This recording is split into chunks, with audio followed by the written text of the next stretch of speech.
그러면 지난 시간에 배운 내용들을 우리가 간단하게 복습을 하고 이제 5장 다음 내용으로 넘어가 보도록 하겠습니다. 우리가 그 화학 연력학에서 이제 1장부터 4장까지 배웠던 내용들은 굉장히 마이크로스코픽한 이야기들을 많이 했었죠.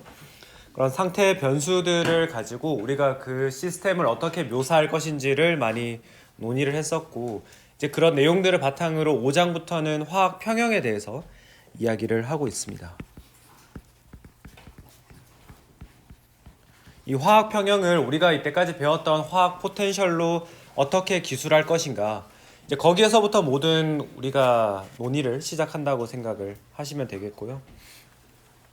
그래서 그 중에서 우리가 다루는 시스템 중에서 닫혀 있는 게 근데 클로즈드 시스템이면서 그 안에서 화학 반응이 일어난다라고 했을 때에 우리는 깁스 자유 에너지를 가지고 평형을 묘사할 수 있습니다.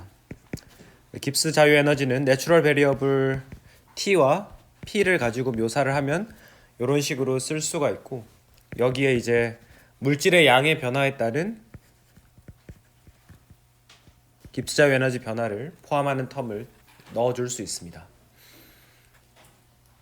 이렇게 쓸 수가 있고, 그리고 이제 여기 식에서의 약간 문제점은 이 물질의 양이 변하는 것이 반응물이나 생성물 그리고 여러 종류의 반응물들이 있을 때 공통적으로 적용되지 않는다는 그런 단점이 있어서 우리는 이 ni라고 하는 값이 사실은 ni0 초기 값에다가 이 스토이키오메트릭 팩터 u에다가 반응의 진행 정도를 나타내는 c라고 하는 변수를 도입을 해서 나타낼 수 있다라고 이야기를 했었죠. 이런 식이 있기 때문에 dni라고 하는 미소 변화량은 i에다가 dc. 그래서 우리는 이제 어떤 물질이든지 간에 이런 반응 정도 dc를 가지고 나타낼 수 있다. 이런 식을 쓸 수가 있었고, 그리고 컨스턴트 t와 p 조건 아래에서 dg는 결국 ui의 ui dc 이렇게 쓸 수 있다라고 우리가 확인을 했었고, 여기에서 우리가 라운드 G, 라운드 C라고 하는 물리량을 ui 곱하기 케미컬 포텐셜 μi로 쓸 수 있다, 이런 이야기들을 했었습니다. 이 좌변이 나타내는 게 깁스 자유 에너지가 반응이 진행됨에 따라서 얼마만큼 변화하고 있는가를 나타내는 변화량이니까 우리는 평형에 도달했을 때에는 이 왼쪽의 값이, 평형에서는 깁스 자유 에너지 변화량이 없을 테니까 0이라고 둘 수가 있을 것이고, 그리고 평형에서의 케미컬 포텐셜을 μi 이퀄리브리엄이라고 하면은 우리가 평형을 묘사할 수 있는 하나의 식을 찾게 되었죠. 여기 보시는 것처럼 평형 상태에서의 케미컬 포텐셜을 걔네들이 얼마만큼의 비율로 존재하는지 스토이키오메트릭 팩터를 곱해가지고 다 더하면은 그 값이 0이 나와야 된다. 이 식을 다시 풀어서 설명을 하자면은 반응물과 생성물의 케미컬 포텐셜의 합이 똑같은 지점이 평형이다라고 이야기를 했었습니다. 그리고 뭐 한 가지 또 더 이야기했던 중요한 식이 델타 G0라고 하는 게 마이너스 RT ln K랑 연관이 돼 있어가지고 우리가 연력학에서 다루는 깁스 자유 에너지 변화량이랑 키네틱스에서 다루는 평형상수 K 사이의 관계식을 확인을 할 수 있었다. 이런 게 이제 지난 시간에 배웠던 주요한 내용들이 되겠습니다. 뭐 이 정도로 하고 이제 새로운 내용으로 한번 넘어가 보도록 하겠습니다. 우리가 지난 시간에 이제 그러면은 이퀄리브리엄 컨스턴트를 어떻게 결정할 것인가 그런 이야기들을 했었잖아요.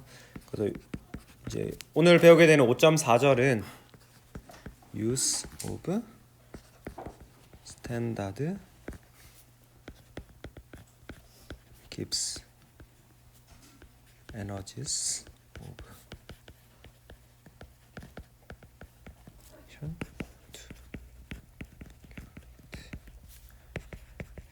equilibrium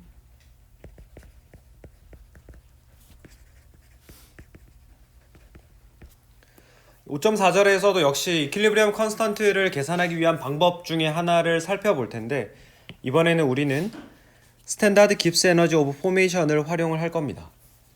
그래서 한글로 표현하면 이제 생성 자유 에너지를 가지고 우리가 이퀄리브리엄 컨스턴트를 한번 표현을 해보자라는 거죠. 우리가 앞에서 봤을 때 이퀄리브리엄 컨스턴트 K를 결정을 하려면은 뭘 알아야 되나요? K랑 직접적으로 연관이 되어 있는 연력학적 성질은 델타 RG0죠. 그 해당 반응에 대해서 표준 상태에서의 깁스 자유 에너지 변화량을 계산할 수 있으면은 우리는 이퀄리브리엄 컨스턴트 K를 계산을 할 수 있습니다. 결국에는 평형상수 K를 계산을 해봐라 혹은 결정해봐라라고 하는 것은 우리가 해당 반응에서의 깁스 자유 에너지 변화량을 계산해라 혹은 확인해보라는 말이랑 똑같은 말이고, 근데 이거를 결정하기 위해서 우리는 책을 살펴보시면은 여러 가지 방법이 있는데, G가 H-TS라고 주어지기 때문에 델타 R G0를 결정하기 위해서 우리는 델타 R H0와 델타 R S0의 값으로부터 요 값에서부터 델타 R G0를 결정을 할 수 있다. 이런 것들도 이야기를 했었고,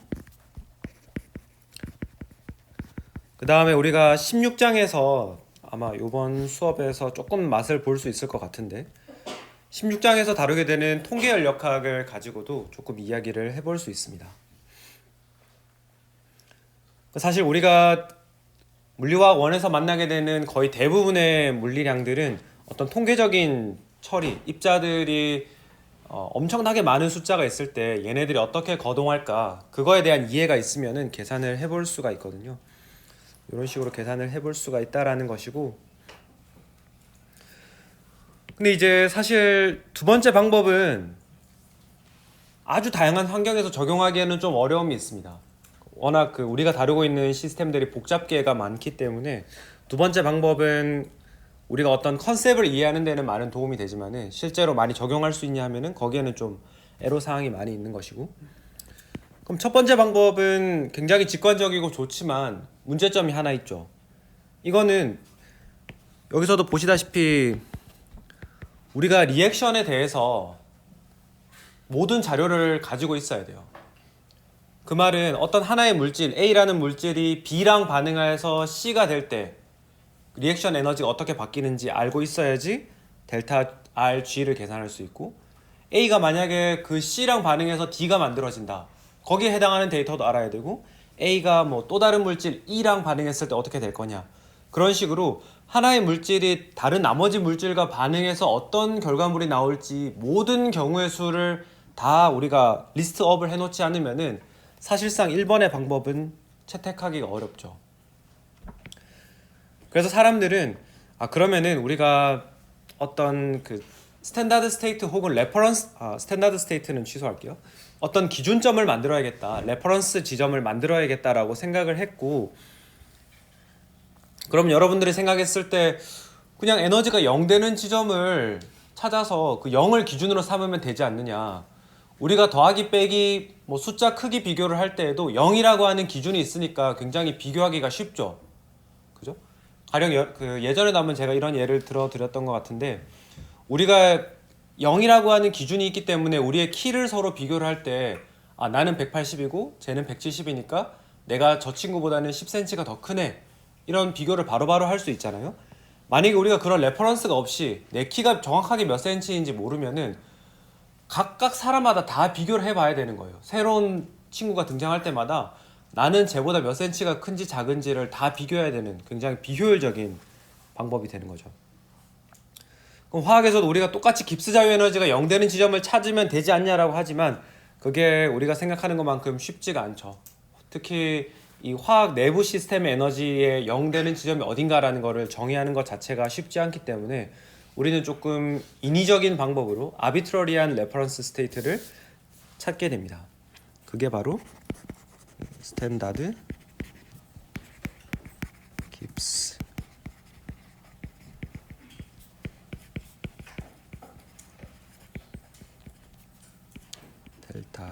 F G I 제로가 됩니다. 그래서 우리가 그러면 우리가 약속을 하는 거예요. 우리가 비록 0되는 지점이 과학적으로 0되는 absolute 0이라고 하는 값이 어딘지는 모르지만은, 야, 너도 나도 모두가 동의하는 0이라고 하는 지점을 하나 정해놓고, 그럼 그 지점으로부터 이 화합물이 얼마나 더 안정한지, 얼마나 더 불안정한지를 계산해보자. 그렇게 약속을 한 거예요. 그래서 우리가 레퍼런스를 잘 정할 거다.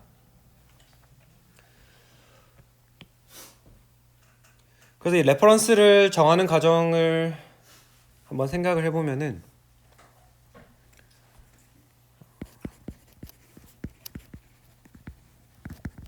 퓨어 엘레멘트여야 됩니다.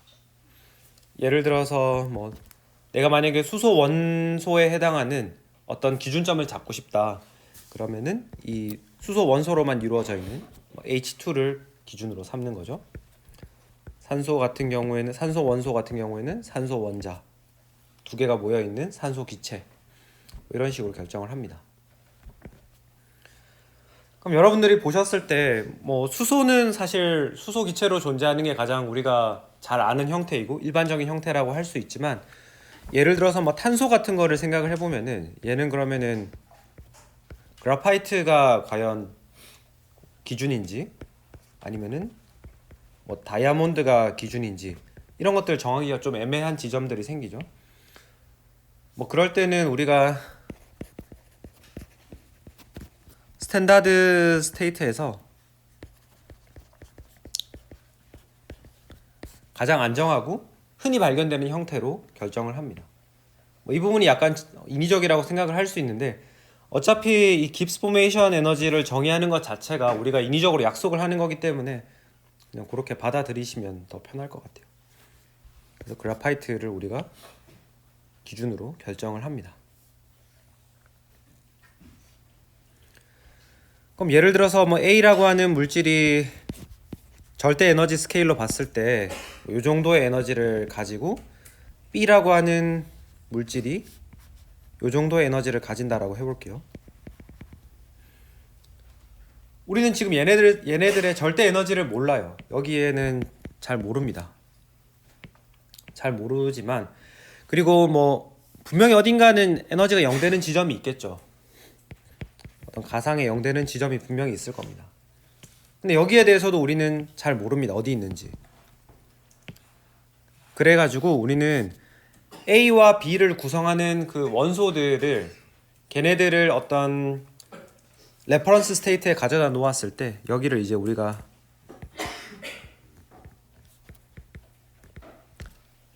여기를 기준으로 해가지고 A가 얼마만큼 더 안정화됐는지, B는 더 얼마만큼 안정화됐는지를 기록을 해놓으면은, 그럼 여기에 만약에 우리가 새로운 컴파운드 C를 만들었다, 혹은 찾았다. 그렇게 했을 때에 C가 그러면 레퍼런스를 기준으로 봐서 얼마만큼 더 안정화되어 있는지만 알면은, C란 녀석이 A보다 더 안정한지 혹은 A보다 더 불안정한지 바로 판단을 해볼 수가 있겠죠.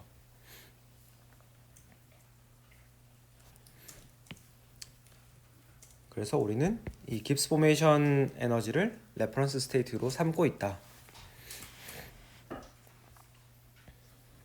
예를 들어서 두 개의 수소 원자가 만나서 H2 기체를 만드는 이런 과정에서의 깁스 자유 에너지를 우리가 깁스 포메이션 에너지, 누구에 대한 깁스 포메이션 에너지인가요? 수소 기체에 대한 깁스 포메이션 에너지다. 혹은 산소 원자 두 개가 만나가지고 O2 기체를 만드는 요런 반응 에너지를 델타 F G에 요렇게 부르는 겁니다.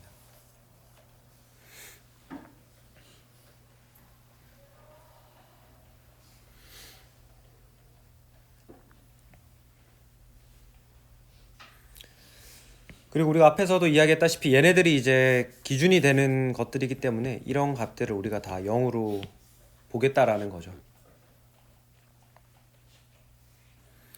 그러면 여기에서부터 우리가 리액션 깁스 에너지 계산을 어떻게 하느냐. 요 그림을 잘 이해를 하시면은 깁스 자유 에너지 변화, 반응에 수반되는 깁스 자유 에너지 변화량이 얼마가 되는지도 계산해 보실 수가 있겠죠. 예를 들어서 우리가 뭐 A에서 B로 가는 화학 반응에 관심이 있다. 결국은 깁스 자유 에너지 변화량 델타 RG라고 하는 게 요 노란색 화살표를 의미를 하는 거잖아요. 요거를 계산을 하고 싶다. 그럼 어떻게 하면 되죠? 여기 레퍼런스 스테이트를 기준으로 해가지고 요 파란색 기둥의 차이를 비교를 해보면 되겠죠. 그러면 결국 노란색 기둥의 높이가 나올 테니까 그거를 이제 다른 식으로 표현을 하면은 UI의 앞에 살짝 비우고 UI의 델타 F GI의 프로덕트의 생성 자유 에너지를 다 더한 다음에 거기에다가 빼기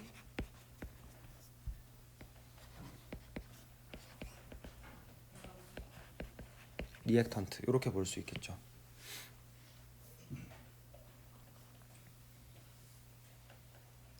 여기선 절대값으로 이야기를 해야겠네요. 왜냐하면은 반응물에 대해서는 우리가 UI 값이 음수가 되기 때문에. 그래서 이 식을 절대값 떼고 그냥 다 더해버리면은 그냥 UI의 델타 F GI 제로 이런 식으로 표현을 하면 되겠죠. 그래서 반응물이냐 생성물이냐에 따라서 UI의 부호를 결정을 해주고 그 다음에 UI의 실제로 얘네들이 몇 몰만큼 존재하는지 우리가 고려를 해주면은 반응 자유 에너지도 계산을 해볼 수가 있게 됩니다.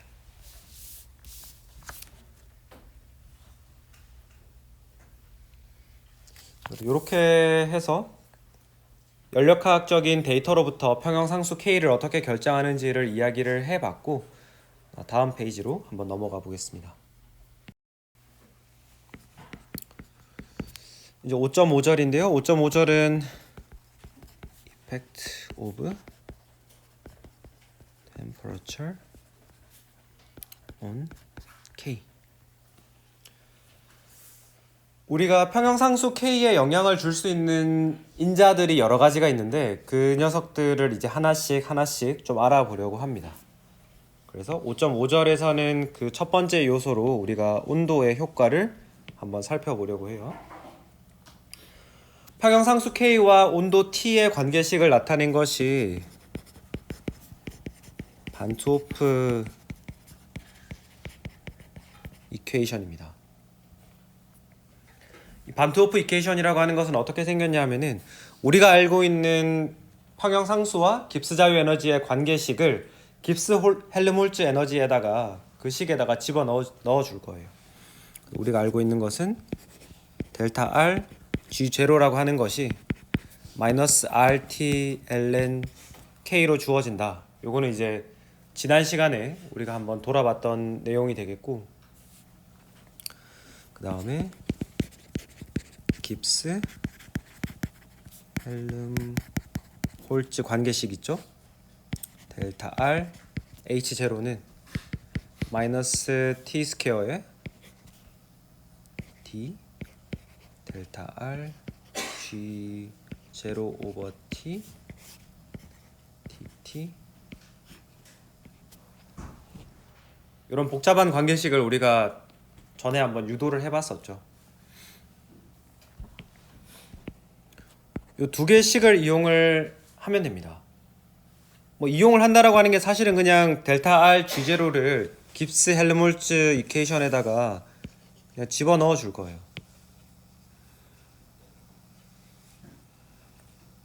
집어넣고 나면은 델타 R H0 좌변에는 이것만 남게 되고 우변에는 RT 스퀘어에 D ln K 오버 DT 이렇게 남게 되겠죠. TT 약분되고 마이너스 R은 바깥으로 빠져나가고 ln K 안에 ln K만 그 미소 변화량 안에 남게 됩니다.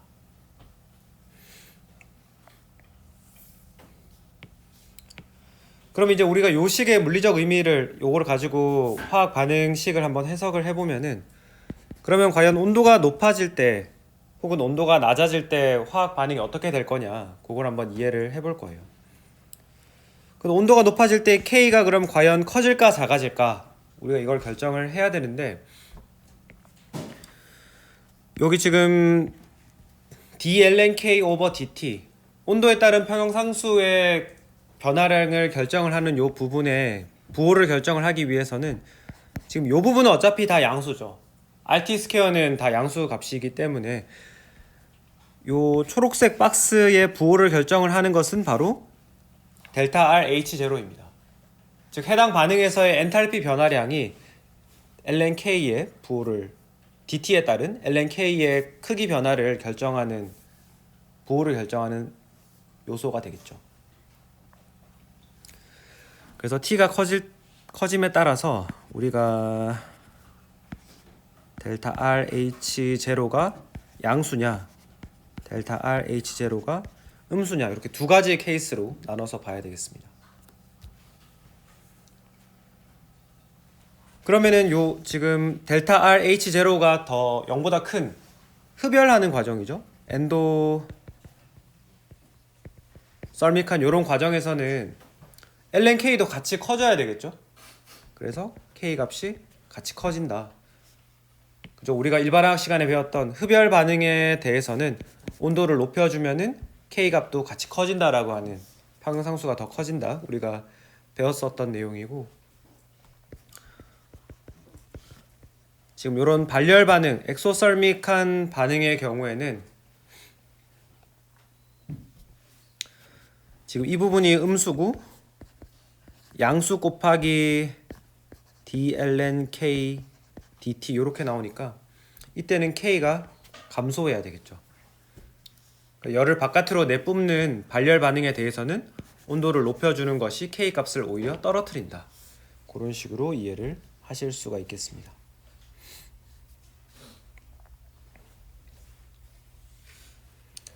이런 뭐 정성적인 논의를 더 진행을 시켜가지고 우리가 정량적으로도 lnK와 그 다음에 리액션 엔탈피 그리고 리액션 엔트로피의 관계식을 알아볼 수 있습니다. 조금 더 이야기를 진행을 해보면,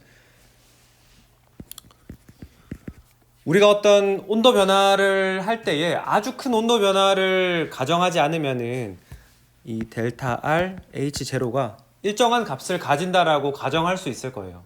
그죠? 이 값이 플럭추에이션이 아주 크지 않다라고 가정을 하면은 위의 식을 우리가 쉽게, 요 식 있죠? 요 초록색으로 별표한 식을 양변에 적분을 할 수가 있겠죠. t는 t끼리, 그 다음에 lnk 남겨놓고 적분을 해주면 되죠. 하면은 ln k1분의 k2는 rt1 t2분의 델타 rh0 t2 마이너스 t1 이렇게 됩니다. 원래는 마이너스 t1분의 1 마이너스 t1분의 1 적분하면 나오겠죠, 그죠? t제곱, 지금 t제곱분의 1 적분하는 거니까 마이너스 t분의 1 나오는 거를 분모 통분해 가지고 다 쓰면은 이렇게 됩니다.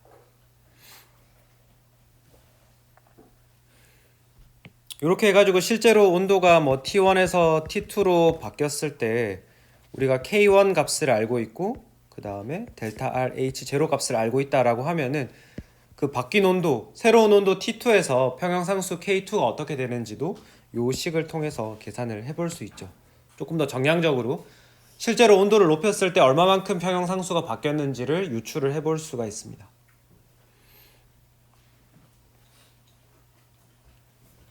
이렇게 해볼 수가 있고,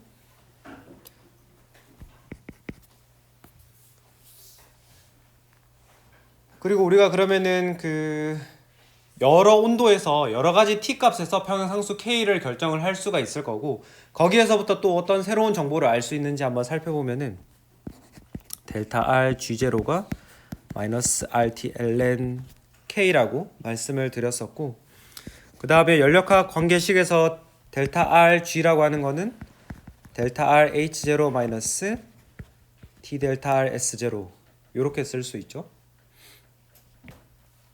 이 두 개의 식을 연립을 할 겁니다. 요 우변에 있는 두 부분도 당연히 같아야 될 거고, 그러면은 ln k라고 하는 녀석이 마이너스 r분의 델타 RH0 곱하기 t분의 1 더하기 r분의 델타 RS0 요런 식이 되겠죠. 이 두 개를 등식을 같다라고 두고 풀면은 이렇게 나옵니다. 그럼 여러분들이 여러 온도에서 측정을 T에 대해서 여러 온도에서 측정을 온도를 측정해 가지고 ln k 값을 플러스를 해 보면은 대략 이런 모양을 가진 선형의 그래프를 기대할 수 있습니다. 그죠? 이 부분이 x축에 해당하는 거니까 마이너스 r분의 델타 h 값이 이 직선의 기울기가 될 것이고, 그 다음에 이 부분이 바로 우리가 y 절편이라고 부르는 y 인터셉트 값이 되겠습니다. 이 지점이죠.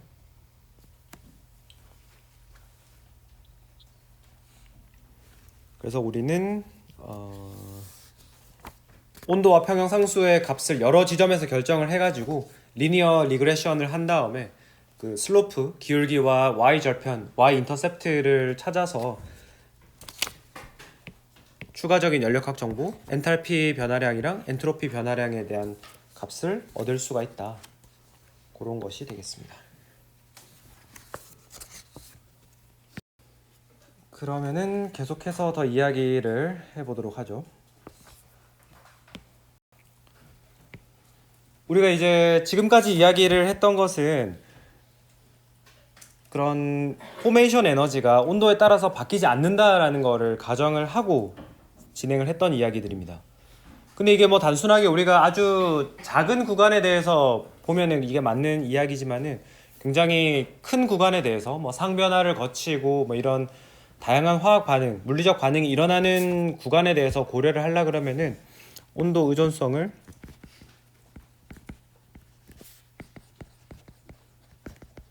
템퍼러처 디펜던시를 봐야 되겠죠. 그럼 어떻게 할 거냐? 우리는 바로 이 h라고 하는 값이 온도에 의존을 하고 있고, 얘가 그럼 온도에 어떻게 의존하는지를 보면은 히트 커패시티 CP 값과 관련이 있다라는 것을 여러분들이 기억을 하실 수가 있을 겁니다. 그래서 예를 들어서 어떤 성분 I에 생성 엔탈피가 있을 때 이게 뭐 표준 상태 298.15 켈빈에서의 값이라고 하면은 여기에다가 임의 온도에서의 값을 알고 싶다 그러면은 어떤 보정항을 더해주면 되는데 그 보정항이 바로 CPI의 바가 되겠습니다. 그래서 여기서 지금 t라고 하는 변수를 이미 썼기 때문에 우리는 t'이라고 하는 거를 적분 변수로 활용을 할 거예요. 이렇게 하면은 이 값이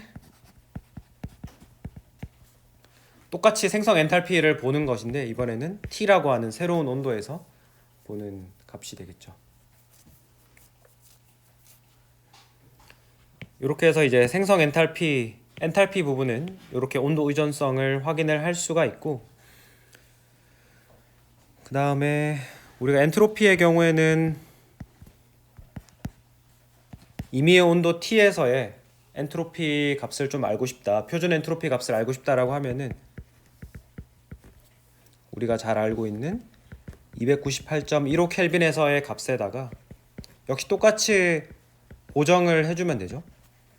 보정을 해주면 되는데 우리가 알고 있는 것은 엔트로피 S라고 하는 거는 T분의 델타 Q 그렇게 정의가 되고, 그죠? 기억나시죠? DS는 T분의 델타 Q 리버서블이고, 만약에 압력이 일정한 상황을 가정하면 이 값은 T분의 델타 H가 되겠죠. 그리고 델타 H라고 하는 녀석이 이렇게 CP에 의존을 하기 때문에 결국 이 부분은 그냥 CP가 그대로 들어가는 게 아니라 T분의 CP I 바 이렇게 들어갑니다. 그래서 마찬가지로 여기서 이미 T라고 하는 변수를 썼기 때문에 적분 변수로는 T 프라임을 DT 프라임 이렇게 써주는 겁니다. 그래서 엔탈피와 엔트로피를 임의의 온도에서의 엔탈피와 엔트로피 값을 결정을 함으로써 우리는 임의의 온도에서의 깁스 자유 에너지 변화량 델타 G 제로도 결정을 할 수가 있게 됩니다.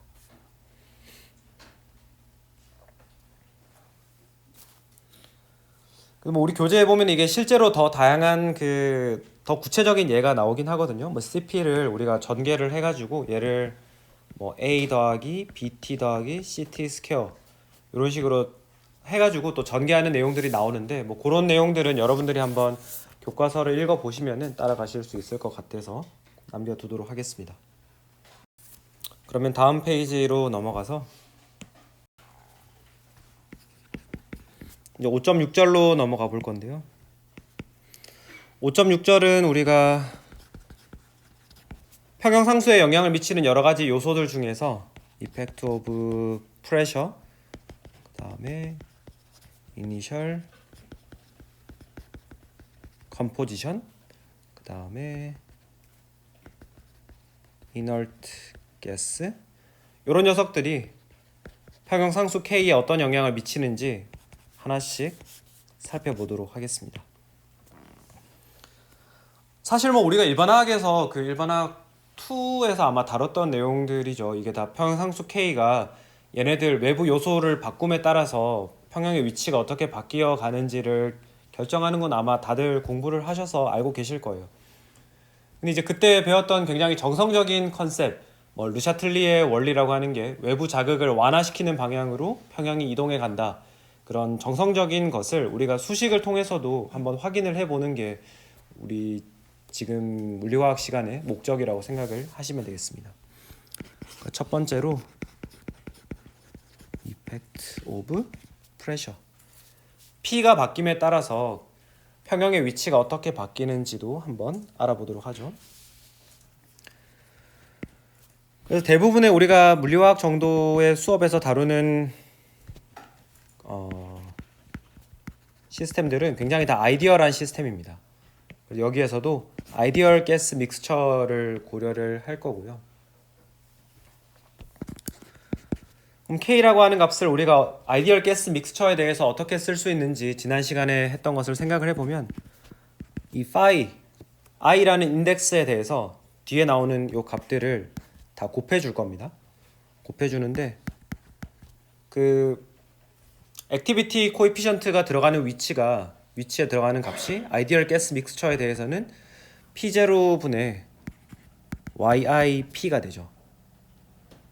그죠? 여기 위가 원래 PI가 들어가는 부분인데 PI를 아이디얼 가스 믹스처 달튼 부분압력 법칙에 따라서 풀었으면은 이렇게 될 거고 여기에 이제 UI가 붙게 됩니다.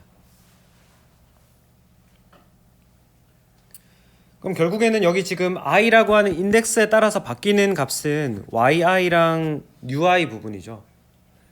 p0분의 p라고 하는 값은 우리가 뭐 고정된 하나의 값으로 생각할 수 있을 거니까 좀 텀을 한번 분리를 시켜 봅시다. 첫 번째 phi는 yi, ui를 한 값이고 두 번째 phi는 p0분의 p의 ui 이렇게 나눠서 볼 수가 있습니다.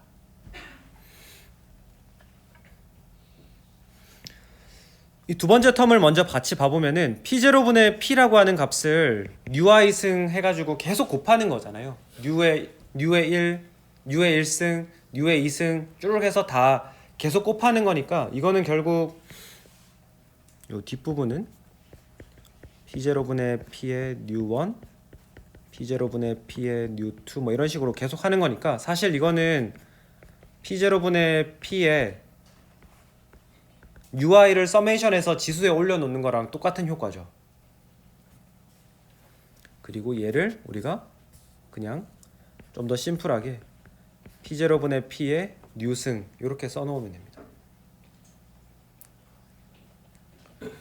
그리고 요 앞부분을 보시면 이제 그 평형상수의 꼴이랑 똑같이 생겼죠. 그 요 yi라고 하는 부분을 액티비티 코에피션트라고 생각을 하면은 평형상수 k를 쓰는 거랑 똑같은 형태잖아요. 그죠?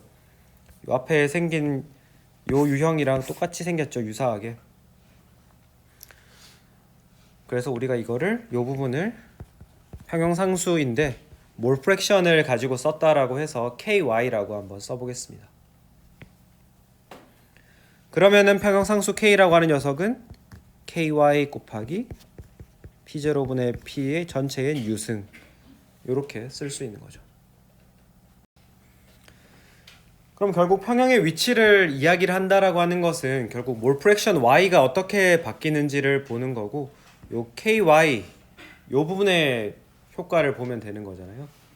그러면 ky라고 하는 녀석을 따로 써보면은 이거는 p0분의 p의 마이너스 뉴에다가 전체 k를 곱해준 값이라고 생각하면 되겠죠. 이렇게 함으로써 우리는 평형상수 k와 몰 프랙션으로 나타낸 평형상수 k, 즉 평형의 위치가 어떻게 바뀌는지를 나타내는 사이의 관계식을 얻게 되었습니다. 여기서 말하는 P0는 정말 딱 고정된 값이죠. 이거는 1기압으로 고정이 되어 있는 값입니다. 근데 이 P라고 하는 값은 고정된 값은 아니죠. 그러니까 우리가 주어진 시스템 안에서는 고정된 값이지만 모든 화학 시스템에 대해서 이 P 값이 다 일정한 값을 가지는 건 아니잖아요. 그죠? 시스템 바이 시스템으로 달라질 수 있는 그런 값이죠. 이거는 그래서 이런 것들을 우리가 이제 파라메터라고 부르죠. 주어진 시스템 안에서만 일정한 변수. 이렇게 볼 수가 있고, 그러면 이 P 값이 커짐에 따라서 혹은 작아짐에 따라서 평형의 위치를 나타내는 KY가 어떻게 바뀔 건가 그거를 살펴보면 되겠습니다. 근데 보면은 여기 지금 P의 영향을 이해를 하기 위해서는 이 마이너스 뉴라고 하는 값이 어떤 값을 가지고 있는지를 알아야 되겠죠. 구체적으로 얘가 뭐 마이너스 1인지 마이너스 2인지 그런 디테일한 값까지는 모르더라도 뉴 값이 양수냐 음수냐에 따라서 프레셔의 영향이 달라지게 될 겁니다. 제일 첫 번째 생각하기 쉬운 거는 뉴 값이 0인 거를 한번 생각을 해볼게요. 뉴 값이 0이라고 하는 건 뭐예요? 반응물에 존재하는 기체의 몰수와 생성물에 존재하는 기체의 몰수가 같다는 이야기죠. 그죠? 이게 서메이션 뉴라고 하는 게 서메이션 뉴i잖아요. 그래서 그런 경우에는 지금 그냥 ky가 k가 돼버리죠. 이런 경우에는 우리가 프레셔를 아무리 바꿔도 ky 값이 그냥 고정된 하나의 값 k로 바뀌지 않죠. 그렇기 때문에 이런 경우에는 압력을 바꾸는 거에 효과가 no pressure impact 없다 라고 이야기를 할 수가 있겠고, 두 번째 케이스 뉴가 이번에는 양수 값인 거. 양수 값이면은 P가 커짐에 따라서 이 P가 더 커졌어요. 더 커졌는데 이번에는 마이너스 뉴승이잖아요. P가 커짐에 따라서 오히려 이 우변은 더 작아지게 됩니다. 그 말인즉슨 KY 값이 더 감소한다는 뜻이 되겠죠.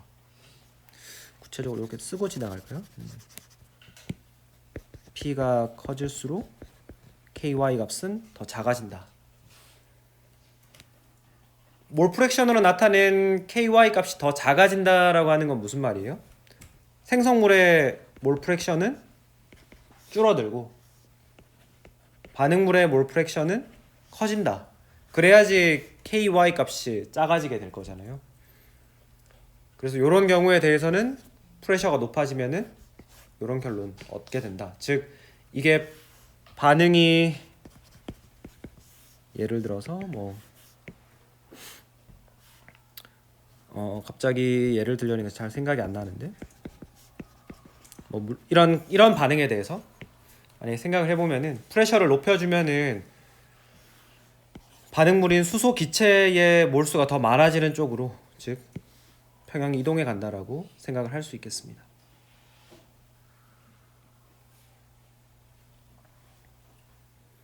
우리가 르샤틀리의 원리로 배웠던 거랑 정확하게 일치하죠. 프레셔를 높여준다. 외부 자극이 들어왔죠. 외부 자극을 이 빨간색으로 나타내고 그걸 완화시키는 방향을 파란색 화살표로 나타내고 평형이 어디로 이동해 갔는지를 초록색으로 나타내면 프레셔를 높였으니까 프레셔를 낮추는 쪽으로 우리가 반응이 진행이 되려고 할 거고 평형이 이동되려고 할 거고 그럼 여기 봤을 때에 반응물은 1몰의 기체인데 생성물은 2몰의 기체니까 프레셔를 줄이기 위해서 평형은 왼쪽으로 이동한다. 그게 지금 우리가 수식을 통해서 얻게 된 결론 요거랑 정확하게 일치하는 부분인 거죠. 이렇게 풀 수가 있습니다. 여기 반대 케이스는 이제 U 값이 음수가 되는 상황인데 그건 여러분들이 한번 직접 해보시면 될 것 같습니다. 직접 해보시고 그 다음에 두 번째 요소 첫 번째 요소는 이제 압력이었고 두 번째 요소는 이니셜 컴포지션 초기 구성이죠.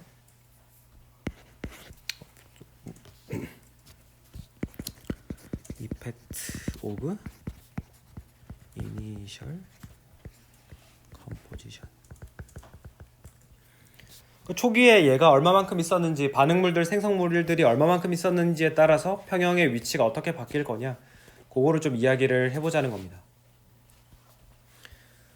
결국 평형의 위치라고 하는 건 우리가 지금 KY를 가지고 이야기를 하고 있죠. KY를 가지고 이야기를 하고 있고 이 KY라고 하는 게 결국 풀었으면은 YI의 NY 승 이렇게 쓸 수 있는 것이고 근데 이 YI라고 하는 게 생각을 해보면은 전체 몰수분의 그 I라고 하는 케미컬 스피시스의 몰수 이렇게 쓸 수 있잖아요. 근데 이 그 토탈 몰수 NT라고 하는 것이랑 NI라고 하는 것이 고정된 값은 아니죠. 화학 반응이 진행이 됨에 따라서 계속 바뀔 수 있는 요소들이잖아요. 얘네들을 그러면은 반응의 진행 정도 C를 도입을 해서 한번 표현을 해보면은 N0 전체 시스템이 처음에 얼마만큼 있었는지를 나타내는 N0에다가 UC를 곱해준 값을 더해주면 전체 시스템이 가지고 있는 몰수가 계산이 되죠. 그죠? U라고 하는 값이 앞에서도 말씀드렸던 것처럼 UI 값을 다 더해준 거니까 만약에 UI 값을 다 더해가지고 양수 값이 됐다라고 하면은 반응이 진행됨에 따라서 전체 시스템의 몰수가 점점 더 커지는 그런 게 되겠죠. 요거랑 유사하게 그러면은 특정 케미컬 스피시스 I에 대해서는 NI0 더하기 UI에 C를 곱해준 값을 더해주면 되겠죠. 그래서 YI 대신에 요 표현들을 집어넣어 줄 겁니다.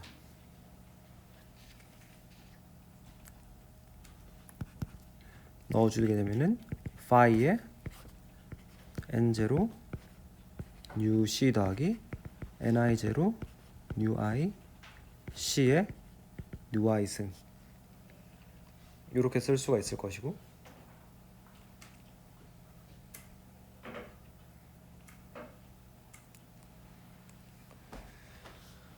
그리고 나서 또 요 식을 조금 따로 떼서 볼 건데 특히 요 분모에 들어가 있는 부분들을 보시면은 I라고 하는 인덱스가 들어가 있지 않은 녀석들이죠. 아예 그냥 특정 케미컬 스피시스에 관계되지 않고 전체 화학 시스템에 관련된 값들이기 때문에 얘는 따로 빼낼 수가 있습니다. 그래서 그걸 따로 빼내면은 N0 new C 그 다음에 역시 똑같이 요 값들을 new i에 대해서 전부 phi 인덱스로 다 곱해버리면은 이렇게 더하기 해서 지수처럼 올라가죠. 뒤에 남는 거는 phi i에 ni0 new i 이렇게 될 겁니다.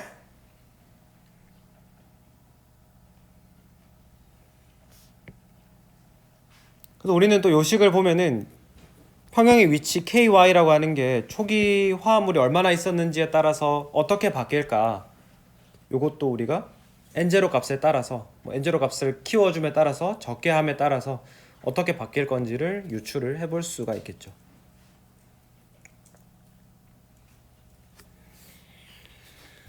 그리고 마지막으로 inert gas, 비활성 기체를 집어넣어 주면은 평형의 위치가 과연 바뀔까 바뀌지 않을까, 요걸 한번 이야기를 해보도록 합시다.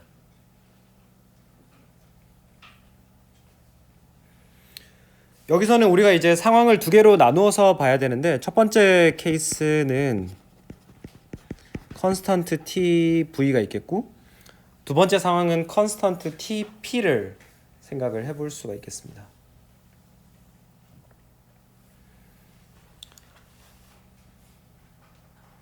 그래서 부위가 일정한 상황에서 우리가 이너트 가스를 더 집어넣어 줘봤자 그 구성 성분들의 분합, 결국에는 이 K라고 하는 게 지금 보니까 평형의 위치 KY라고 하는 게 분합의 함수로 나타나고 있잖아요. 분합의 값이 어떠냐에 따라서 결정이 되는 값이잖아요. 근데 부피가 일정한 상황에서 이너트 가스를 더 집어넣으면은 전체 압이 그냥 같이 커지죠. 전체 압은 커지지만 그 구성 성분들의 압력 자체는 바뀌지 않습니다.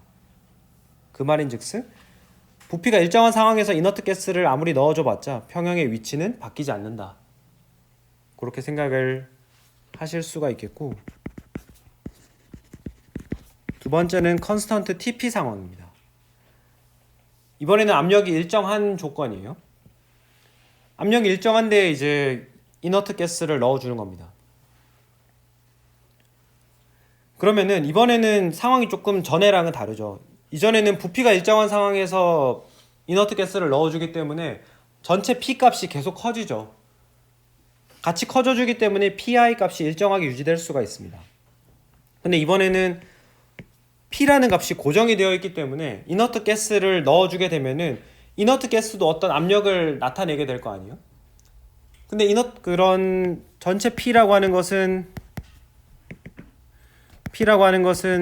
각각 분압을 다 더해준 거랑 같아야 되니까, 근데 여기에 이제 이너트 가스가 기여를 하게 되면은 다른 성분들의 반응물이나 생성물의 분압은 더 낮아지게 됩니다.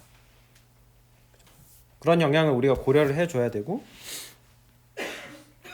그리고 우리가 K를 쓸 때에 우리가 앞에서 쓸 때 요 바로 위의 식에서 어떤 식으로 썼냐 하면은 N0에 뉴 C에 NI0 뉴 I C 전체 V승에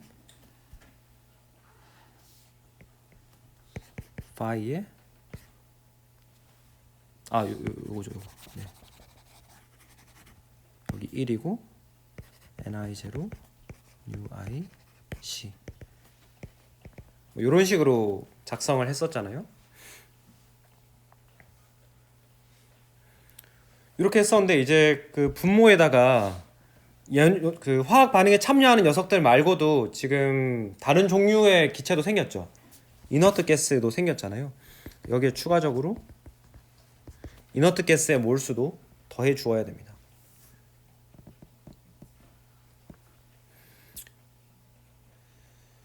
그래서 그런 효과를 고려를 해서 평형의 위치가 어디로 갈지를 계산을 해볼 수가 있다. 그런 게 5.6절의 내용이 되겠습니다.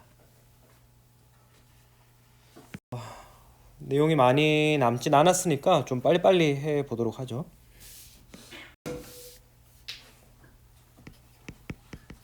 말이 약간 모순이네요. 내용이 많이 안 남았으면 천천히 해도 되는데 내용이 안 남았는데 왜 빨리빨리 하자고 하지? 내용이 얼마 안 남았으니까 빨리빨리 해서 학기 전에 빨리 끝내자, 기말고사 전에 끝내자, 그 생각이었습니다. 5.7절은 이퀄리브리엄 컨스턴트 for gas reaction written in terms of concentration. 우리가 이때까지는 평형상수 K를 쓸 때에 압력 P를 가지고 계속 이야기를 하고 있죠.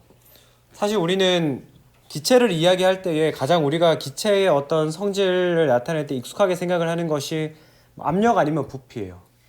근데 우리가 실제 뭐 수용액 같은 반응들을 다룰 때에는 압력 같은 것보다는 이 농도를 훨씬 더 많이 사용을 하죠. 그래서 그 압력으로 나타낸 평형상수 값이랑 농도로 나타낸 평형상수 값이 어떤 관계가 있는지를 한번 살펴보려고 합니다. 그래서 압력을 가지고 나타낸 평형상수는 앞으로 죄송해요. KP라고 나타낼 겁니다. 프레셔의 약자 P를 딸 거고, 농도를 가지고 나타낸 평형상수는 KC, concentration의 C를 따서 KC라고 쓸 겁니다. 그럼 결국 우리가 P랑 C, 압력과 농도 사이의 관계식을 알면은 얘네들이 과연 어떤 식으로 묶여 있을까라는 것을 알 수가 있을 거고요. 우리는 지금 아이디얼 가스 믹스처를 가정을 하고 있기 때문에 PV는 nRT가 성립한다라고 생각할 수 있습니다. PV는 nRT라고 하는 것을 특정 성분 I에 대해서 적용을 해보면은 PI 곱하기 V는 NIRT 이렇게 쓸 수가 있고, 결국 분합 PI라고 하는 것은 V분의 NI니까 V분의 NIRT니까 이게 곧 몰농도죠. CIRT 이렇게 쓸 수가 있습니다.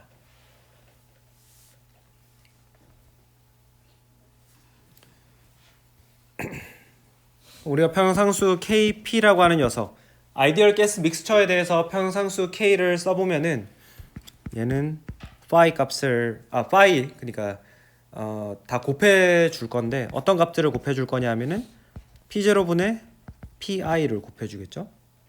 여기에 UI라고 하는 그 양적 요소를 고려를 해줄 겁니다. 근데 지금 보니까 이 PI라고 하는 분합이 농도로 표현하면은 CIRT로 쓸 수 있으니까 phi i에 P0분의 CIRT 전체의 UI 이렇게 쓸 수가 있겠죠.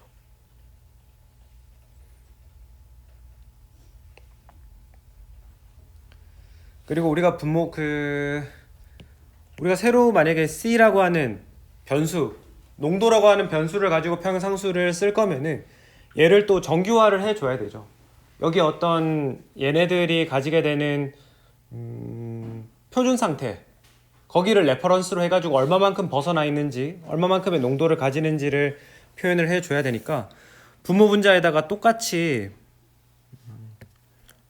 여기에 1이라고 하는 걸 곱해줄 건데 이 1을 C0분의 C0로 생각을 해볼 겁니다. 우리가 마치 그 압력 PI를 P0라고 하는 값으로 나눠 주었듯이 똑같은 작업을 해줄 겁니다. 그렇게 하면은 phi i 분의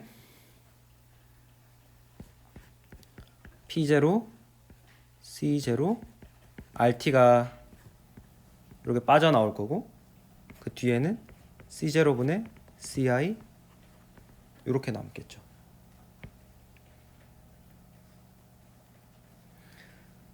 그럼 여러분들이 보실 수 있는 것은 요 안에 첫 번째 텀 안에는 i에 관련된 인덱스가 한 번도 등장하지 않기 때문에 얘는 그냥 통째로 빠져나와 가지고 P0분의 C0RT 전체의 뉴승으로 빠져나온다라는 걸 아실 수가 있을 것이고,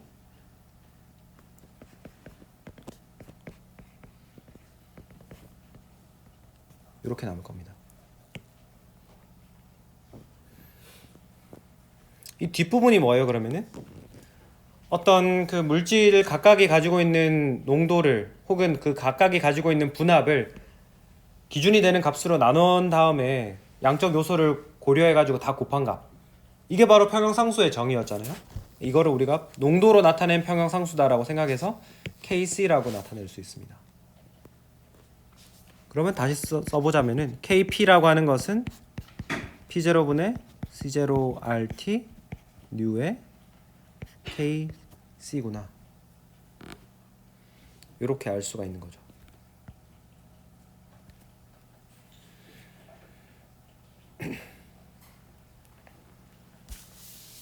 이런 식으로 KP와 KC 사이를 왔다 갔다 할 수 있다. 이런 정도를 확인을 해보시면 되겠습니다. 그리고 나서 이제 마지막 내용으로 넘어가 보면 이제 5.8절 heterogeneous reaction.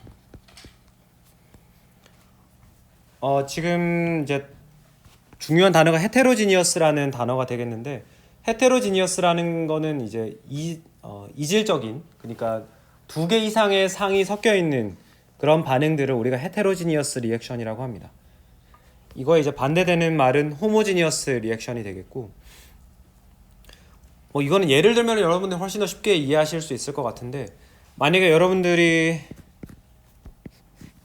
어떤 화학 실험을 하는데 요 비커 안에 용액 A와 용액 B를 넣고 섞어서 흔들어서 뭘 만든다. 이거는 호모지니어스예요, 헤테로지니어스예요? 호모지니어스죠, 그죠? 용액 A도 용액상이고 B도 용액상이니까 용액을 그냥 섞어버린 거니까. 근데 만약에 이런 게 아니라 여러분들이 어떤 고체의 표면 위에서 이산화탄소가 흡착돼 가지고 얘가 메탄올이 되는 화학 반응을 보고 있다. 이건 어때요? 이건 헤테로지니어스하죠. 여러분들이 가지고 있는 촉매는 솔리드인데 그 위에서 반응하는 거는 가스가 들어와서 리퀴드가 빠져나가는 여러 종류의 상이 등장하잖아요. 이런 헤테로지니어스한 리액션에 대해서 평형을 이야기를 해보려고 합니다. 예를 들어 보면은 CaCO3가 CaO 산화칼슘이랑 CO2 가스로 분해되는 이런 화학 반응을 생각을 해볼 수가 있는데,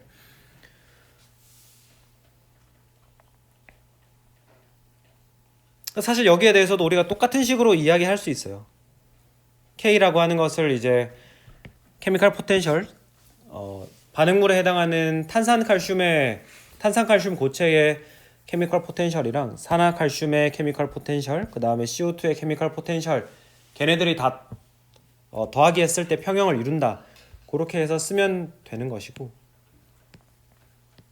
근데 그렇게 해서 쓰면은 사실은 탄산칼슘이든 산화칼슘이든 CO2든 반응 평형식에 다 등장을 해야 되죠. 근데 여러분들이 일반학 시간에 배웠던 지식들을 활용을 해보면은 얘는 그냥 P0분의 PCO2로 끝이 날 겁니다. 즉 여기 솔리드에 해당하는 것들은 아예 등장하지 않죠. 왜 등장하지 않나요? 얘들의 우리가 지금 평형상수를 어떤 식으로 기술했는지를 아주 처음으로 되돌아가서 생각을 해보면은 이게 결국에는 액티비티 코에피션트를 지수, 스토이키오메트릭 팩터를 지수로 취해가지고 곱해주는 형태잖아요. 근데 이런 고체들 같은 경우에는 이 액티비티 코에피션트 값이 거의 1에 가깝습니다. 화학 반응이 진행이 된다라고 하더라도 거의 그 사이에서 많이 바뀌지 않기 때문에 얘네들은 그냥 상수로 취급을 할 수 있어가지고 실제로는 얘를 K'이라고 해볼까요? 실제 평형상수를 K'인데 어차피 고체에 관련된 부분들이 거의 상수니까 걔네들을 요 왼쪽으로 다 넘겨버립니다. 다 넘겨가지고 그 고체에 대한 거를 다 곱해가지고 K'에다 곱해준 값이 바로 평형상수, 우리가 부르는 평형상수 K가 되는 거죠. 그래서 고체나 순수한 고체, 순수한 액체 같은 경우에는 화학 반응 평형상수식을 쓸 때 등장을 하지 않는다. 그렇게 이해를 하고 있으시면 되겠습니다.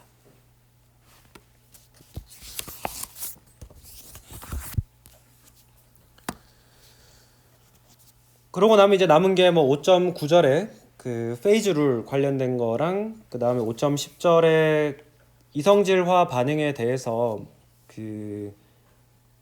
간단하게 다루고 있어요. 이 부분은 근데 5.10절에 관련된 내용은 제가 생각했을 때 나중에 그 16장 통계 연력학 이야기를 조금 하면서 하는 게 나을 것 같아서 요 내용은 뭐 우리 강의에서 직접적으로 다루지는 않을 예정입니다. 그래서 16장을 공부를 하시고 여러분들이 5.10절은 한번 읽어보시면 될 것 같고, 그 다음에 5.11절은 그 화학 반응식을 매트릭스 형태로 나타내는 거 요거 조금 나오는데, 요 부분은 그 우리 화학 수학 시간에 했던 내용이랑 상당히 많이 중복이 되어가지고 요 부분도 우리 수업 시간에는 따로 다루지 않을 예정입니다. 그래서 여러분들이 책을 그 화학 수학 내용을 한번 더 복습을 해 보시는 걸로 가름을 하도록 하겠습니다. 그렇게 하면 이제 5장을 마치게 돼요. 5장을 마치고 다음 이제 내일이네요. 내일은 또 다른 평형의 한 종류인 상평형 페이지 이퀄리브리엄에 대해서 한번 이야기를 해보도록 하겠습니다. 오늘 다들 고생 많으셨고 내일 뵙도록 하겠습니다. 감사합니다.